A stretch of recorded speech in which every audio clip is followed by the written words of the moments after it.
আবু জাহেল রাসূল সাল্লাল্লাহু আলাইহি ওয়াসাল্লামের বিরোধিতা করেছেন। হুজুর আকরাম সাল্লাল্লাহু আলাইহি সাল্লামকে সবচাইতে বেশি কষ্ট দিয়েছেন আবু জাহেল। মদিনাতে রাসূল হিজরত করে চলে গেছেন, দুইটা ছোট ছোট বাচ্চা এসে রাসূলকে জিজ্ঞেস করেছেন, ও আল্লাহর হাবিব, আপনার বাড়ি কোথায়? বলে, আমার বাড়ি তো মক্কায়। তা আপনি মক্কার মানুষ, এইখানে আসলেন যে? বলে, মক্কার মানুষজন আমার উপর নির্যাতন করেছে, আর তোমাদের মদিনার মানুষ আমাকে জায়গা দিয়েছে। রাসূলকে বাচ্চাগুলি প্রশ্ন করেছেন, হুজুর, মক্কার ভিতরে সবচাইতে বেশি নির্যাতন আপনার উপরে কে করেছেন? রাসূল বলেছেন, আবু জাহেল। কে? আবু জাহেল। দুইটা ছোট ছোট বাচ্চা, একজনের নাম মাআজ, আরেকজনের নাম মুআব্বিস। বয়স একজনের 8, আরেকজনের 10। রাসূলের দরবার থেকে উঠে এক ভাই আরেক ভাইয়ের হাতে ধরে বলে, যদি কোনোদিন মুসলমান যুদ্ধের ময়দানে নামে আর আবু জাহেল যদি প্রতিপক্ষে যুদ্ধ করার জন্য আসে, তাইলে আমরা দুই ভাই আজকে হাতে ধরে শপথ করলাম, আমরা দুইজন আবু জাহেলকে হত্যা করব। বয়স কত? জি, কিছুদিন পরেই বদরের যুদ্ধের ঘোষণা। রাসূলুল্লাহ সাল্লাল্লাহু আলাইহি ওয়াসাল্লামের দরবারে যুদ্ধ যারা করতে পারবে না, এরকম আতুর, খুরা, ল্যাংড়া, শরীর খারাপ, স্বাস্থ্য খারাপ, এরকম সবাই এসে হাজির যুদ্ধের ময়দানে যাওয়ার জন্য। ওই ছোট ছোট দুইটা বাচ্চা আসছে। বাচ্চাগুলি মার দরবারে গেছে, রাসূল থেকে ঘোষণা শুনে বদরের ময়দানে যাইতে হবে, সেখানে আবু জাহেল আসতেছে মদিনা আক্রমণ করতে, তাকে প্রতিহত করার জন্য যাইতে হবে বদরে। বাচ্চা দুইজন মায়ের ঘরে যায়, দেখে তাদের বাপ নাই, মা তার দুইটা ছেলে, ওই মা ঘরের ভিতরে বসে বসে কাঁদতেছে। মাকে জিজ্ঞেস করেছেন, ও মা, তুমি কাঁদো কেন?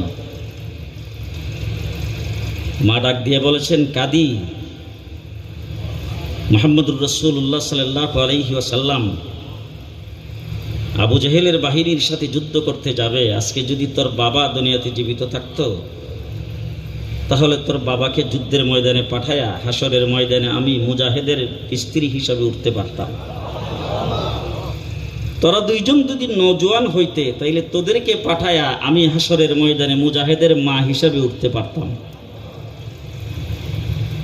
কিন্তু তার কোনোটাই আমার দ্বারা হবে না। এই জন্য আমার বুক ফাটা কান্না আসতেছে। দুই মা, দুই ভাই, দুই ছেলে মায়ের চোখের পানিগুলি মুছে মাকে ডাক দিয়ে বলছেন, মা, রাসূলের দরবার থেকে এসেছি, বিদায় দাও, আমরা দুই ভাই যুদ্ধের ময়দানে যাব। মা বলছেন, যুদ্ধের ময়দানে তো এত ছোট বাচ্চা যুদ্ধ করতে পারে না, যুদ্ধের ময়দানে শক্তিশালী মানুষের প্রয়োজন হয়। সুতরাং তোমাদের তো গায়ে শক্তি নাই, তোমরা ছোট বাচ্চা, তোমরা যুদ্ধের ময়দানে যাবে কি করে? বাচ্চা দুইটা ডাক দিয়ে বলেছেন, মা, বয়সে ছোট হতে পারি, গায়ে শক্তি না থাকতে পারে, কিন্তু আমরা যুদ্ধের ময়দানে গেলে আমাদের গায়ে শক্তি দেওয়ার মালিক আল্লাহ। মা তাদেরকে বিদায় করেছেন, আসছে রাসূলের দরবারে। রাসূল ডাক দিয়ে বলছেন, সবাই কাতার সোজা করে দাঁড়াও, চেক করে মাপ দিয়ে যুদ্ধের ময়দানে নেওয়া হবে। ঢালাওভাবে সবাইকে নেওয়া যাবে। এক ভাই আর এক ভাই রেখে, এই তো ধরা পড়ে গেলাম। সবাই কাতার সোজা করে দাঁড়াইছেন। রাসূল এক সাইড থেকে চেক করতে করতে সামনের দিকে যায়, দেখে 10 বৎসরের একটি বাচ্চা এইভাবে পায়ের আঙ্গুলির উপরে ভর করে খাড়া। হুজুর তাকে ডাক দিয়ে বলছেন, ও বাবা, তুমি কোথায় থেকে আসছো? বলে, হুজুর, যুদ্ধের ময়দানে যাওয়ার জন্য আসছি। এইভাবে পায়ের আঙ্গুলির উপরে ভর করে দাঁড়াইছ কেন? বলে, মাপে ভরার লাগে।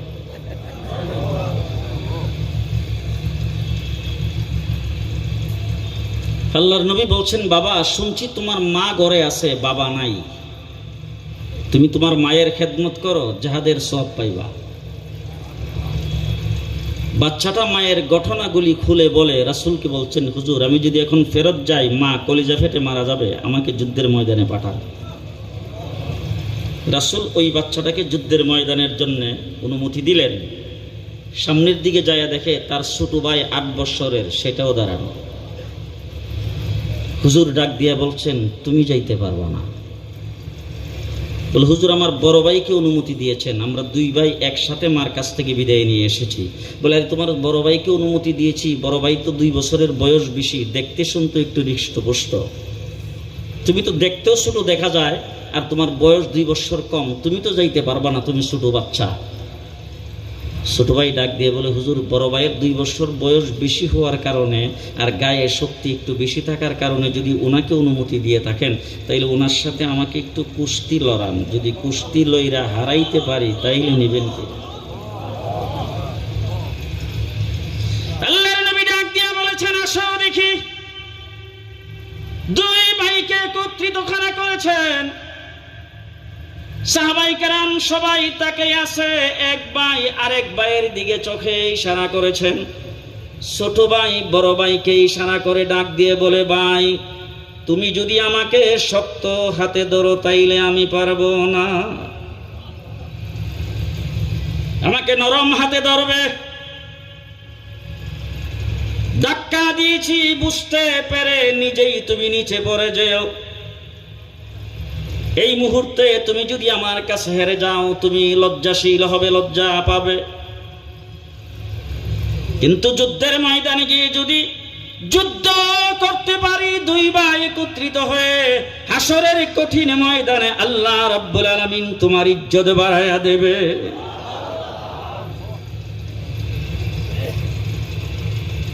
দুই ভাই এক ভাই আরেক ভাইকে ধরছে পাঞ্জা দিয়া, প্রথম ধাক্কা দিয়েই ছোট ভাই বড় ভাইকে নিচে ফেলে দিয়েছে। লাফ দিয়ে দাঁড়িয়ে বলেছেন আল্লাহর নবী এবার বলেন নিবেন কিনা? রাসূল বলেন ঠিক আছে যাও।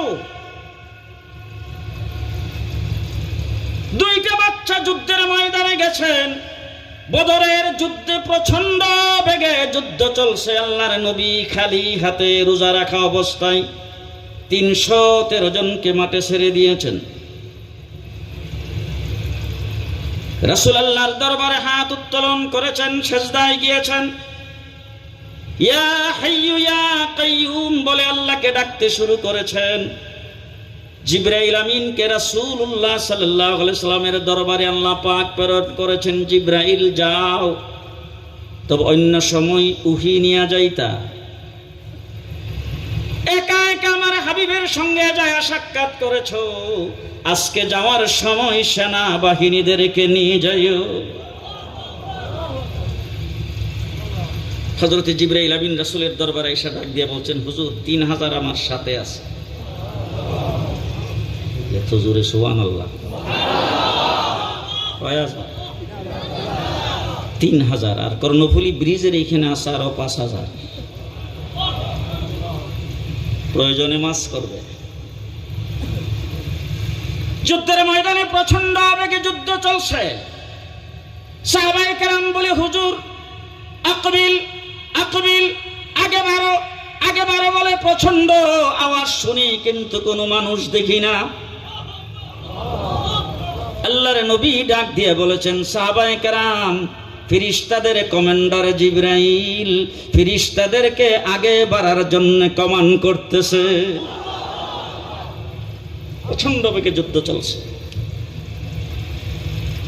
আহা মুসলমানেরা,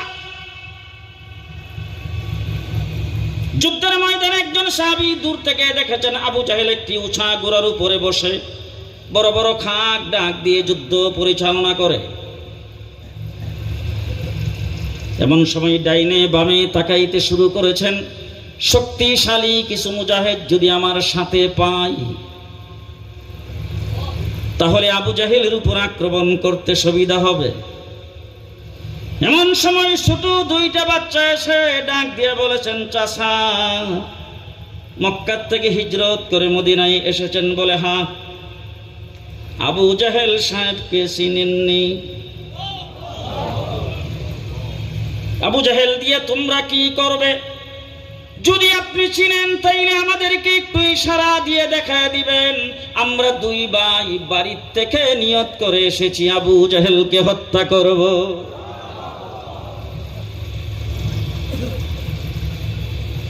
দূর থেকে আঙ্গুলের ইশারায় যে দেখা যায় এইটাই আবু জাহেল। দেখাইতে দেরি হয়েছে, বাস পাখির মতো দুইটা বাচ্চা আবু জাহেলের উপর আক্রমণ করতে দেরি হয় নাই। এবার দুই ভাই আবু জাহেল উঁচা ঘোড়ার উপরে বসা, তার গর্দানটা উঁচা। দুই ভাই সেখানে যাইয়া তীর দিয়া গারে মারবে, লাগাল হয় না। এক ভাই আরেক ভাইকে আস্তে করে ইশারা দিয়া ডাক দিয়া কয়, ঘোড়ার ফাউডি কেটটা দে।